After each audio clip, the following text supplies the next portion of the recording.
souffrances de mon passé étaient des leçons sur ce qu'il faut faire aux autres pour se venger. Si je ne provoque pas une misère égale à mon propre malheur, je n'arriverai jamais à équilibrer la balance. C'est comme ça quand on est un démon. Ces termes sont ceux d'un être ayant vécu la misère la plus absolue. Un être dont la haine et la destruction de son prochain sont des conséquences d'une souffrance personnelle causée par ce même prochain. Vous l'avez sans doute déjà remarqué, nous allons parler de la 6e lune démoniaque supérieure, Gyotaro Shabana.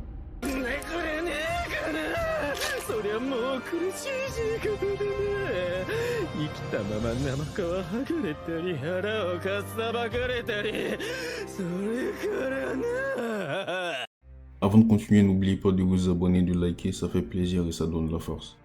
À titre personnel, je trouve que le passé de Gyotaro est à la limite. Le passé le plus tragique, c'est les démons, en comparaison à celui d'Akaza. Gyotaro naquit dans le district le plus pauvre de sa ville et faillit ne même pas voir le jour, car son combat commença depuis le ventre de sa mère.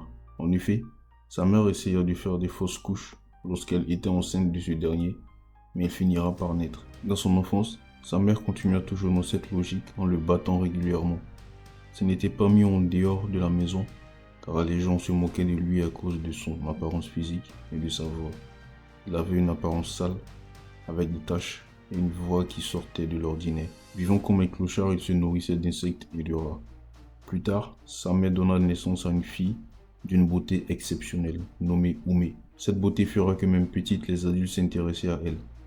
Gyotaro prit la responsabilité de la protéger au prix de sa vie.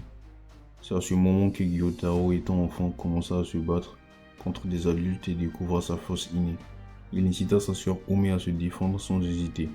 Un jour, Ume, pour se défendre, blessa un samouraï à l'œil et ce dernier la punira en la brûlant vive. Gyotaro, de retour du travail, retrouva sa sœur carbonisée et commença à pleurer fou de rage. En pleine pleurs, le samouraï viendra pour tuer le frère de celle qui lui a coupé l'œil et il s'en prendra à Gyotaro, mais ne réussira pas à le tuer.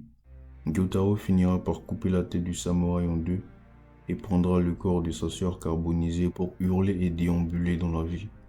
C'est ainsi qu'il croisa sur la route la 2e lune supérieure d'Oma, qui lui proposa de lui offrir son sang pour qu'il survive et pour recommencer une nouvelle vie.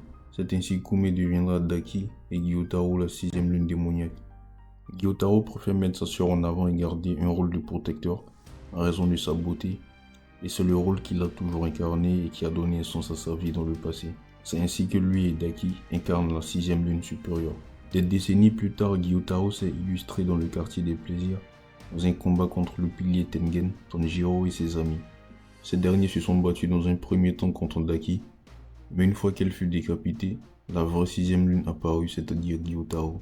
Il livra un combat exceptionnel, mais finira par mourir. Les profondeurs finiront par le décapiter simultanément avec sa sœur Daki. Après sa mort, il eut une réunion des lunes supérieures et Muzan affirma que Gyotaro n'était pas à son plein potentiel à cause de sa sœur Daki. Il aurait pu gagner dès le début s'il était seul, en empoisonnant les profondeurs dès le début. Mais c'est Daki qui se battait en premier. Finalement, Gyotaro eut une discussion à la porte de la mort avec Daki. Il refusa qu'elle le suive en enfer. Jusqu'au bout, il aurait été un grand frère exemplaire, quitte à avoir un handicap. Il connut la souffrance ultime dans son passé d'humain et le rendit dans son existence en tant que démon. Doit-on lui donner raison pour ce passé tragique à l'instar d'Akaza? Je ne pense pas, mais il faut avouer qu'on commence à relativiser une fois que ce passé entre en ligne de compte. Dites-moi ce que vous en pensez en commentaire. C'est la fin de la vidéo, n'hésitez pas à vous abonner et à liker, on se dit à très bientôt.